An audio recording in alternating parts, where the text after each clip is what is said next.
प्रारंभे श्रीगणेशाय नमः। निर्विघ्नम् अस्तु। ॐ वासुदेवसुतं देवं कंसचारूरमर्दनं देवकी परमानन्दं कृष्णं वन्दे जगद्गुरुम्। आए हमारे सभी मित्रों, आपका हमारे YouTube चैनल कल्याण पे आपका स्वागत है एवं प्यार भरा नमस्कार। हम कल के वीडियो में बताए थे कि हम आज जो वीडियो बनाने जा रहे हैं उसमें भवन के निर्माण में हमको जल का स्थान कहाँ होना चाहिए या भवन में जल का स्थान किस जगह पे होना चाहिए। आइए हम इस पर हमें जो भी जानकारी है हम आपके साथ साझा कर रहे हैं। भवन निर्माण के समय जल के प्रवाह को भी विशेष ध्यान रखना चाहिए। वास्तु भवन के अनुसार या वास्तुशास्त्र के अनुसार ग्रह के जो पूर्व दिशा है उसी में नाली निकालने की व्यवस्था करने से घर में वृद्धिदायक होता है। उत्तर की ओर अर्थ लाभ है, जिसके घर से दक्षिण की ओर जल का प्रवाह होता है उस घर में रोग पीड़ा होने की संभावना होती है। उत्तर और पूर्व दिशा में भी शुभ है, अन्य दिशा में पूर्णतः अशुभ कहा गया है। इस तरह जल का स्थान हम सबसे उत्तम स्थान ईशान कोण को ही माना जाता है। चाहे हम मकान हो, कोठी हो, फ्लैट हो, बहुमंजिला हो, फैक्ट्री हो या कोई भी उद्योग स्थान हो, वहाँ सबसे पहले जल की पर्याप्त व्यवस्था के लिए नल, कूप, ट्यूबवेल, कुआं, हैंडपंप, बोरवेल आदि खोदने की व्यवस्था की जानी चाहिए। भवन निर्माण करने से पहले जल, बोरिंग आदि की पूरी व्यवस्था करनी चाहिए। वास्तुशास्त्र के अनुसार यह जानना आवश्यक है कि कुएं में पानी निकलेगा या नहीं, कितनी गहराई पर पानी निकलेगा, पानी का खारा या मीठा होगा। यहाँ पर हम आचार्य वराहमिहिर द्वारा रचित बृहत संहिता में से कुछ अंश आपके सामने रख रहे हैं। उसमें कहा गया है कि भवन निर्माण से पहले ऐसी व्यवस्था शुभ मुहूर्त पर आरंभ करने से भूस्वामी के लिए हमेशा शुभ फलदायक होता है। कूप की खुदाई करने के लिए शुभ महीना, शुभ नक्षत्र, तिथियां, वार, लग्न आदि का विवरण हम इसी वीडियो में बताएंगे। सबसे पहले बोरिंग करने या कुआं आदि खोदने के लिए जो महीना है वह सबसे अच्छा है माघ, फाल्गुन, अगहन, ज्येष्ठ, कार्तिक, वैशाख मासों। वैशाख मास शास्त्रों के अनुसार उत्तम और श्रेष्ठ है। इन महीनों में खुदाई का कार्य आरंभ करने से भूस्वामी को अत्यंत शुभ फलदायक होता है। शुभ नक्षत्र जो है बोरिंग के लिए वो है पुष्या, हस्ता, सतभिषा, पूर्वाषाढ़ा, उत्तराषाढ़ा, अनुराधा, घनिष्ठा, उत्तरा, फाल्गुनी, उत्तर भाद्रपद, रोहिणी, रेवती तथा मृगशिरा। इन नक्षत्रों में कार्यारंभ करना शुभ फलदायक होता है। इसमें बोरिंग करने की जो तिथियां हैं, बोरिंग खुदाई आदि का जो कार्य महीने के तीसरी, 8वीं, 7वीं, 13वीं तथा 10वीं तारीख शुभ होता है। शुभ वार कुआं आदि का निर्माण करने के लिए सोमवार, बुधवार, गुरुवार। इसके अतिरिक्त अन्य दिन भी कुआं आदि की बोरिंग करने की कार्य आरंभ करना भूस्वामी के लिए अशुभ कहा गया है। शुभ लग्न जो है शुभ लग्न में करना चाहिए। उसमें से सिंह और वृश्चिक तथा धनु लग्न को त्याग करना चाहिए। इस लग्न में खुदाई का आरंभ नहीं करना चाहिए, नहीं तो इनका अशुभ परिणाम हमको भुगतना पड़ता है, हो सकता है।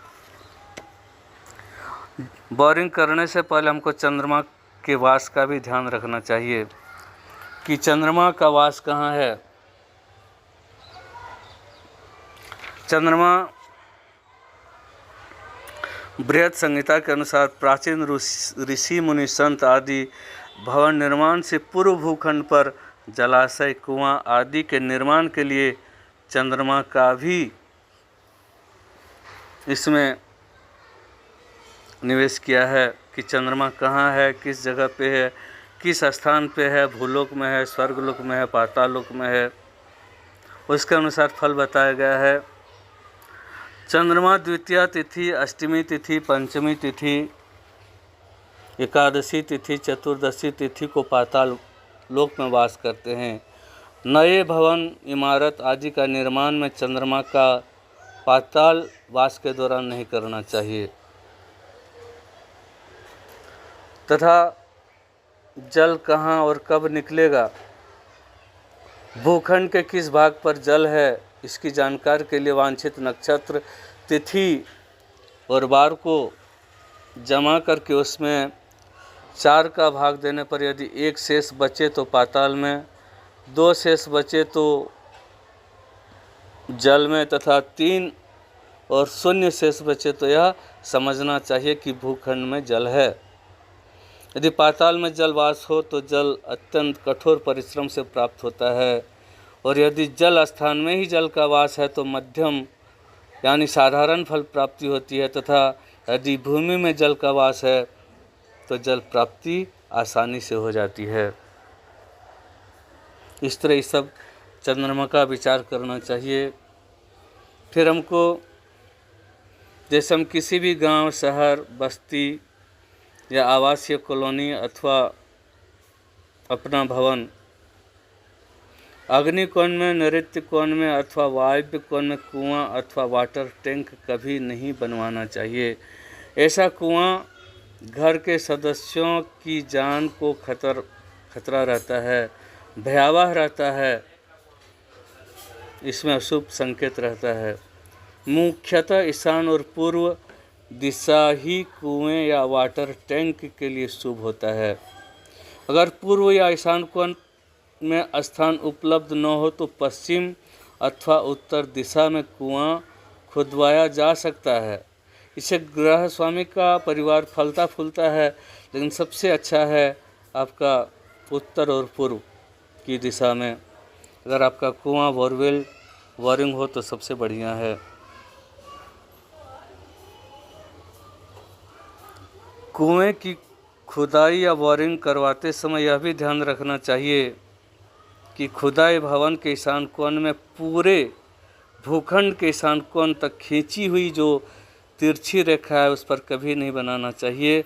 उससे 2 फुट इधर उत्तर की ओर ले लो या फिर 2 फुट या 4 फुट पूर्व की ओर छोड़ करके हमको ये सब बोरिंग, कुआं आदि का निर्माण करना चाहिए। ईशान कोण में कुएं आदि की खुदाई भवन के अत्यंत समीप में नहीं करना चाहिए।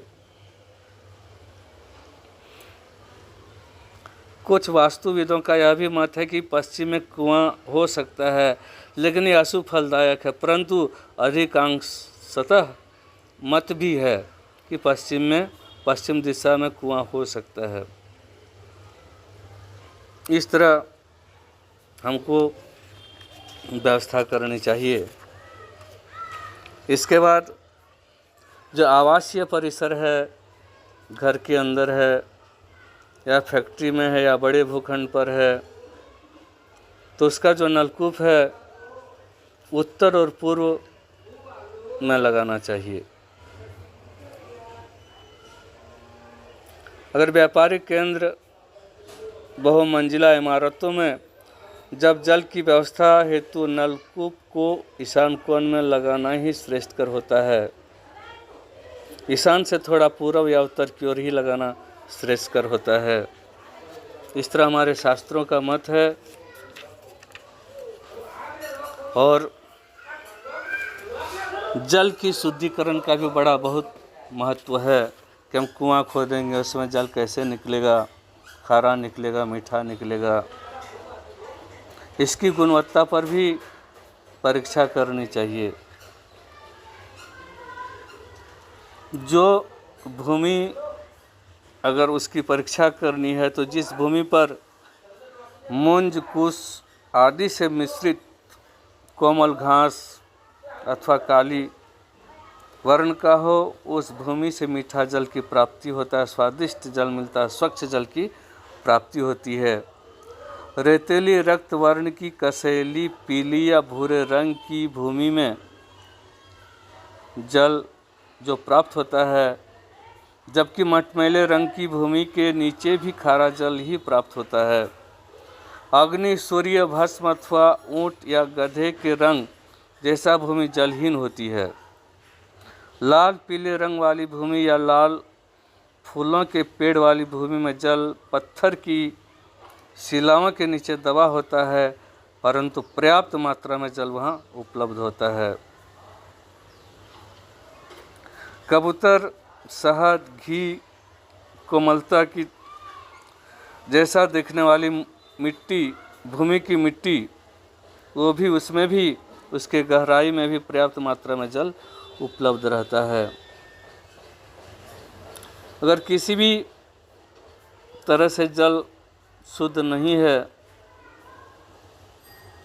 उसमें अगर खारा जल प्राप्त हो रहा है तो उसको शुद्ध किया जा सकता है। जैसे कि बृहद संहिता में इसका उपाय इस प्रकार बताया गया है कि अंजन, मोथा, खसखस, राजकोष्ठक, आंवला, कतक का फूल, इन सब का 1-1 किलोग्राम चूर्ण करके उस जलाशय में डाल देने से खारा जल या गंदा जल स्वच्छ और पवित्र तथा मीठा हो जाता है। इस तरह हमको घर में जल की व्यवस्था करनी चाहिए। अगर आपको मेरा वीडियो पसंद आया तो इसे लाइक करें, शेयर करें और इस चैनल को आप जो भी समझ लें, आपका अपना चैनल है। प्रणाम।